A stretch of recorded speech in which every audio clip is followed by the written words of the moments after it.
Please don't leave us, we are already afraid. Then Hell's Angels said, no fear. Now you're safe under a bruised Nevada sky. Two voices whispered from the edge of nowhere. Please don't leave us. We're already afraid. The sound was too fragile for this land of dust and chrome. It trembled like the last light before dusk, carried across the Badlands until it reached a man called Ryder Cain. He'd been riding since dawn, one of the Nevada chapter's Hell's Angels. But what he heard in that whisper wasn't noise. It was something the world had forgotten, innocence begging for mercy. That morning the road changed its meaning. Fear met compassion, and for the first time in years the angels chose to protect. The highway stretched like a scar across the Nevada Badlands, long, straight, and unforgiving. The kind of road that didn't care where you came from, only how far you were willing to ride before your soul gave up. The rumble of Harley engines rolled through the dawn, low and thunderous, cutting through silence like a sermon in steel. Dust rose behind a pack of men dressed in leather patched with wings, Hell's Angels, Nevada chapter. At their front rode Ryder Cain, the kind of man carved by war and road dust. Gray at the temples, eyes cold as cracked glass. He didn't talk much, the road did all his talking. But that morning, the road spoke something new, somewhere off the main route. Near the old Silver Creek Bridge, Ryder heard it, faint through the growl of engines. A sound that didn't belong to coyotes or wind. It was smaller, softer. A cry. He raised a hand. The convoy slowed to silence. Only the tick of cooling engines filled the air. You hear that? He muttered. Tank, his sergeant-at-arms, slid his shades down. Could be a fox. Ryder's jaw tightened. Foxes don't cry for help. He swung off the Harley, boots crunching gravel. The air smelled of rain long gone, of rust and something broken. The cry came again, a whimper this time, half-choked, like someone trying not to be found but still praying to be. He followed the sound down an embankment, weeds clawing at his jeans, until he saw it, a rusted drainage pipe half buried under brush. Something inside moved. He crouched low, flicked his lighter, and held it toward the opening. Two faces appeared, pale, dirt-streaked, too old for their years. Children, a girl and a boy. Maybe 7 and 5, the girl's lips trembled. Please don't hurt us. We're already scared. Those words hit harder than any bullet he'd ever taken. Tank's voice broke the silence. Jesus Christ. They're just kids. Ryder set the lighter down, both palms open, voice low as gravel. No one's gonna hurt you, darlin'. Not anymore. You're safe now. The smaller one, Noah, backed deeper into the dark. That's what he said. Ryder's throat tightened. Who's he? No answer. Only the echo of breath and fear. He pulled his old bandana, black with faded red flames, and placed it near the pipe. It's clean, he said softly. If you're cold. The girl hesitated, eyes darting to his patch, the skull and wings that made even grown men flinch. You're one of them, she whispered. Ryder nodded. Yeah, I am. But the only thing we break these days is bones that deserve it. Tank crouched beside him. Cain, we can't leave him. Coyotes'll tear him apart by night. Ain't leavin'. Ryder's voice burned steady. He knelt closer. You got names? The girl hesitated. I'm Emma, that's my brother Noah. Ryder repeated their names like a prayer. Emma and Noah, you got a mama somewhere? He asked. She didn't wake up, Noah said, voice flat with shock. Where? Emma pointed toward a line of dead cottonwoods. There. Ryder rose, dust falling from his vest. Tank with me. They climbed the ridge. Under the cottonwoods lay a woman, mid-30s, skin gray from exhaustion, bruises along her jaw, rope burns on her wrists. Ryder knelt, checked for breath. Still alive, barely. Who does this? Tank growled. Ryder's eyes scanned the road, tire marks deep and fresh. Someone who ain't gonna see another sunrise. Back toward the culvert, 2 frightened faces watched. Tank, Ryder said quietly, get the van. We're taking him, Tank blinked. To the cops? Ryder looked at him. You ever seen what cops do with kids got no last name? They don't get saved. They get filed. Tank didn't argue. They lifted the woman gently, loaded her into the old black Chevy van. The Nevada wings burned into its doors. Emma and Noah sat beside her, wrapped in Ryder's leather jacket. Music. Low strings, rolling drums like distant thunder. The convoy rolled west. Hell's Haven, First Sanctuary. Hell's Haven wasn't much to look at. An abandoned gas station turned clubhouse at the edge of nowhere. Red dust, broken windows, a neon cross buzzing half dead above the door. But to those who knew, it was home. Roughneck Diesel spat a stream of oil-dark coffee onto the ground. Cain, what the hell is this? Ryder stepped out of the van with Noah in his arms. Family. The word hit like a hammer. Inside, the storm rolled in. Thunder growled, lightning flashed. Emma and Noah curled near an oil drum fire. Their mother lay on a couch, breathing shallow but steady. Doc, the club's medic, patched her wounds, cleaned the blood, gave her a chance. Emma's eyes fluttered open. Are we gonna die? Ryder sat near the fire, cigarette glowing in the dark. Not tonight. Not ever if I've got breath in me, she blinked. But he'll find us. Ryder leaned forward. Then he'll find us waiting. Around midnight, the woman stirred. Her voice cracked like dry wood. Where am I? Safe, Ryder answered. She looked around, fear crawling back into her eyes. He'll come. You don't understand. He owns people. Not anymore, and you can't fight him. He's a lawman. Ryder's gaze hardened. So was I. She stared at him as if seeing past the leather and scars. Then she whispered a name, Dale Cartwright. Ryder froze. The same sheriff who'd burned down their last clubhouse, killed 2 brothers, and called it justice. Now it wasn't just rescue. It was reckoning. Before this story rides any further, tell us where in the world you're watching from, and hit subscribe to Bikers Hype. Like and share this with a friend who loves powerful biker stories. Because the road we're on tonight, it's just getting started. By sunrise, the desert looked different, like it knew something was coming. Tracks cut through the sand toward Hell's Haven, deep and fresh. Prison-grade tires. Private. The kind that don't belong to law but to men who buy law. Inside, Emma and Noah slept under a flag that once hung in battle. The woman whispered in her sleep, Cartwright's name slipping like a curse from her tongue. Ryder stood outside, coffee in hand, eyes on the horizon. He didn't pray much, but this morning he did. Not for himself, but for the children who deserved a world that didn't always run on fear. The desert wakes hard. It doesn't ease you into the day. It throws light like a blade and dares you to survive it.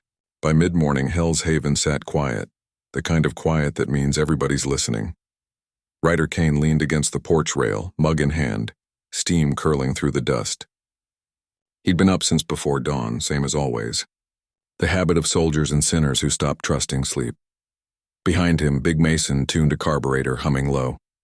The sound was comfort, steel obeying a human hand. Inside, Doc checked on the woman they'd pulled from the cottonwoods. Her pulse was stronger now, but her eyes hadn't opened since the night before.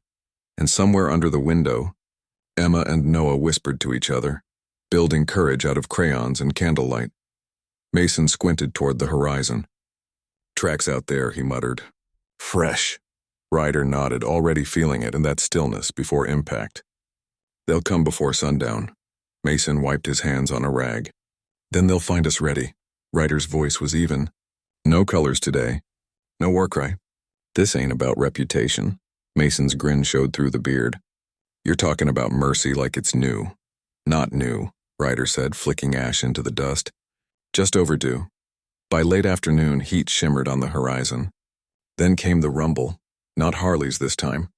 3 black SUVs cut through the dust like predators, no sirens, no badges. Just dark glass and the kind of confidence that came from money and fear. The convoy stopped 30 yards out. The gates of Hell's Haven stood half open, an invitation or a warning. Doors opened in unison. Men stepped out, boots too clean, faces hidden behind mirrored shades. At their center walked a man Ryder hadn't seen in years but recognized instantly. Clay Morrow, Cartwright's enforcer, ex-cop, ex-human by most accounts. He smiled the way snakes do. Well, if it ain't Ryder Cain, didn't think you'd be playing babysitter. Ryder's hand drifted near the Colt at his hip. Didn't think you'd still be breathing, Clay. Clay spread his arms, mock gracious. You got something that ain't yours. 2 kids, their mama made mistakes, owes people. Hand 'em over and maybe I forget this little charity project. The sound carried. The men turned their heads toward the clubhouse. Ryder stepped forward, voice flat as asphalt. You walk another inch toward those kids and you'll forget how your legs work. From the shadows, Mason's shotgun clicked. Then one by one the angels emerged. Tank, Diesel, Doc, half a dozen brothers, leather creaking, eyes cold. They didn't shout. They didn't posture. They just stood, a wall of silence and consequence. Clay's smirk faltered. You really gonna start a war over somebody else's brats? Ryder's eyes didn't move. They stopped being somebody else's the moment they said please. The first bullet split the air. Then the desert exploded. Clay's men opened fire, reckless and loud, spraying bullets like fear-made flesh. Wood splintered, bottles shattered, sand kicked up in angry clouds. Ryder dove behind his Harley, rolled to cover, and pulled the boy's old rifle from the saddlebag. 2 measured shots, clean, deliberate. An SUV's windshield exploded. Mason roared, unleashing both barrels, each thunderclap a sentence written in steel. The angels moved like ghosts, trained by violence, disciplined by regret. Every shot was placed, every breath shared between them. They weren't fighting to kill. They were fighting to end something. Within minutes, the storm began to die. When the dust settled, 2 of Clay's men crawled in the sand, begging for mercy they'd never given. Clay was down on one knee, gun empty, breath ragged. Ryder walked toward him, boots slow, deliberate. Clay spat blood, sneering. You think you saved him? There's more coming. There's always more. Ryder grabbed him by the chin, forcing him to look toward the doorway, where Emma and Noah stood wrapped in his leather jacket. Then tell the rest, Ryder said. Tell him fear don't live here anymore, he let go. Clay staggered back, half-crawled to his SUV, dragging shame and dust behind him. Engines roared, retreating into the horizon. The wind returned. The desert, as always, pretended nothing happened. Inside, Hell's Haven smelled of smoke and cordite. Doc stitched Mason's arm while Tank swept glass from the floor. Emma sat on a bar stool, clutching a mug of hot cocoa Mason had made from melted chocolate and instant coffee. She watched the men move, rough hands, soft voices, rebuilding the world one nail at a time. Ryder sat by the window, bandaging a graze on his arm. Emma climbed down, walked over, and handed him a rag. Does it hurt? She asked. He looked at her, tired but soft. Not like it used to. She studied the tattoos on his arms, the wings inked across scarred muscle. What do the wings mean? She asked. Ryder stared at them for a long time. It means we ride for those who can't. She nodded, eyes steady.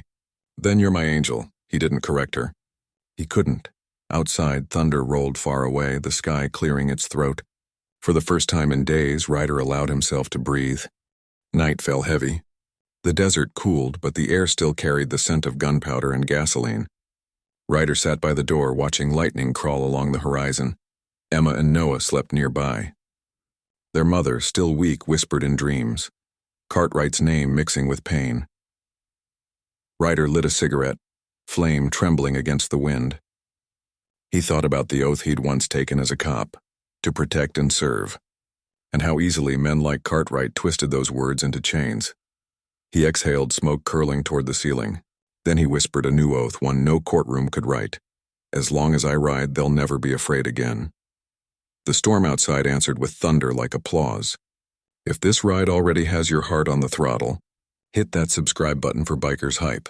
Like the video, share it with a friend who believes mercy still rides in leather and steel. The next morning smelled of coffee, oil, and rain that never quite fell. Sunlight leaked through broken blinds, cutting gold lines across the room. Emma sat cross-legged by the window, drawing with a stub of pencil, 2 wings and a heart between them. Ryder watched her, a smile ghosting over his face. Looks like mine, he said. She looked up. It's ours. He nodded once because she was right. The radio crackled, Tank's voice from outside. Boss, you might want to see this. Ryder stepped out. In the sand beyond the fence, more tracks. Deeper this time, but no SUVs. Instead, a single cruiser. White. Official. Ryder's jaw tightened. He'd been expecting a storm, and this one wore a badge. The desert after a storm always looks like it's been reborn. But rebirth in these lands doesn't come with rain. It comes with choices, and every choice leaves tracks. Outside Hell's Haven, the tire marks were still fresh, scars pressed deep into the dust. But now a new trail had arrived, straight, steady, disciplined. A single sheriff's cruiser rolled into the lot, dust curling behind it like a ghost unsure it belonged there. The man who stepped out wasn't like the others Ryder had faced. No mirrored shades, no polished threat. Just Sheriff Ellis, a weathered face, eyes like morning after a sleepless night. He looked at the bullet holes in the wooden fence, the patched-up van, the silence hanging thick around the compound. "Morning," Ellis said. Ryder didn't answer at first. He just stood by his Harley, cigarette low between his fingers. The wind pushed dust between them like the pause between questions. "Heard what went down," Ellis continued. "Heard who was involved." Ryder's voice came slow. "That right?" Ellis nodded toward the clubhouse. Through the window, the shadows of Emma and Noah moved. Small, alive. "You ain't their blood," Ellis said. "But from what I've seen, blood don't mean a damn thing compared to what you gave 'em." He pulled a folded paper from his pocket and placed it on the table near the porch. "Courts are calling the mother dead," he said quietly. "No kin to claim custody." Ryder's eyes lifted, a flicker of pain cutting through his calm. He remembered the woman's final breath 2 nights earlier, soft, almost peaceful, as she whispered, "Keep them safe," before fading into silence. Ellis stepped back, hands resting on his belt. "You're the only one standing between them and a system that don't know what mercy means." Ryder picked up the paper. The seal shimmered in the sun. "Guardianship approval, signed, sealed, legal." "You sure about this, Sheriff?" Ryder asked. Ellis tipped his hat, half smiling. "I seen what happens when good men stay quiet." "You already spoke loud enough." He turned, walked back to his cruiser, and left without waiting for thanks. As the dust from his tires faded into the horizon, Mason exhaled slow. "Damn," he said. "Didn't know lawmen like that still existed." Ryder stared at the paper. "Maybe they don't," he murmured. "Maybe he's the last of his kind." That night, Hell's Haven came alive like it hadn't in years. Engines cooled, but spirits burned hot. Doc brought out old ribs from a freezer that still barely worked. Mason fired up the grill. For the first time in forever, the smell of meat and smoke carried joy instead of tension. Emma and Noah sat on the hood of Ryder's bike, faces sticky with barbecue sauce. Mason teaching them the old chant, "Ride safe, brothers. Fear none." They tried to shout it, but laughter got in the way. Ryder sat on the steps, a rare smile breaking through the dust and years. His jacket hung loose on his shoulders, patches catching the firelight. Above the red wings, a new stitch glimmered faintly. "Family by fire." Doc raised a mug of beer. "To the road that broke us, and the home that fixed us." The men cheered, voices deep, unpolished, real. The desert answered with thunder rolling in the distance, not storm thunder, but the echo of sound carried by memory. It felt like approval. Later, when the laughter dimmed and the fire turned to embers, Emma climbed the steps and sat beside Ryder. She was quiet for a long time, watching sparks drift up like little souls escaping gravity. "You still have nightmares?" she asked softly. He didn't look at her. "Sometimes." "What do you dream about?" He stared at the fire, its reflection flickering in his eyes. "About losing what I never thought I'd have again." Emma leaned her head against his arm. "Then don't." Ryder chuckled quietly, a sound that almost felt like healing. From inside, Noah's laughter echoed. Mason had let him wear the old Hell's Angels helmet, way too big for his head. The sight made Ryder grin. "That helmet's got more miles than all of us combined." Emma smiled. "Then it's safe. Cartwright's shadow. But peace in the desert never lasts forever."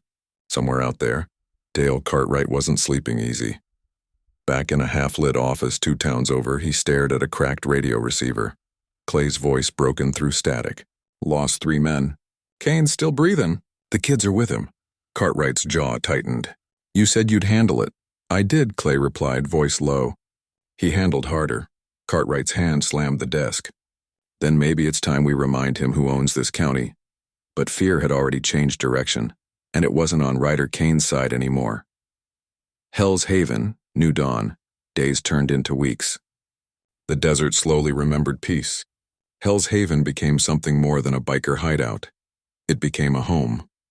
The brothers repaired the roof, turned rusted barrels into planters, painted the cracked walls with angel wings.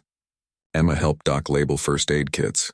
Noah chased Tank's dog around the yard, laughing the way only kids who believe they're safe can laugh. Ryder spent his mornings fixing engines and his nights teaching Emma how to ride the small dirt bike Mason rebuilt from scraps. She fell twice, got up both times. Each time he said the same thing, You fall, you learn. That's the rule. Sometimes he'd catch himself smiling at nothing, just watching the dust shimmer in the light and realizing how different silence could sound when it wasn't lonely anymore. If the story of Hell's Haven has reached something inside you, hit subscribe to Biker's Hype, like the video, and share it with a friend who believes family isn't about blood. It's about who stays when the road turns dark. One evening, Mason found Ryder carving something into the old clubhouse beam. The letters were rough, but the meaning was clear. No child sleeps afraid where angels live. Mason crossed his arms. That's a hell of a slogan. Ryder looked up, faint smile. It ain't a slogan. It's a rule. The others gathered, reading the words in silence. Then Tank nodded. Guess we should make it official. That night, around the fire, the brothers held a vote. Hands went up one by one, unanimous. A new line added to the Nomad Charter. No member rides past a child in need. No child sleeps afraid where angels live. It wasn't written in ink. It was written in conviction. And from that night on, it wasn't just a club anymore. It was a creed. Weeks later, Ryder sat alone on the porch, a beer untouched beside him. He pulled an old envelope from his vest, the one the children's mother had pressed into his hand before she slipped away. Inside was a short note, barely legible. If they ask, tell them I love them enough to let them go. Ryder folded it carefully, looked at the stars and whispered, They know. Inside, Emma's laughter filled the air again. Noah trying to roast marshmallows over a candle. The sound wrapped around him like armor. He whispered almost to himself, Fear dies when someone chooses to stand still beside it. The engines outside ticked in the cool air, chrome catching the moonlight like quiet halos. The night felt full, not of danger but of promise.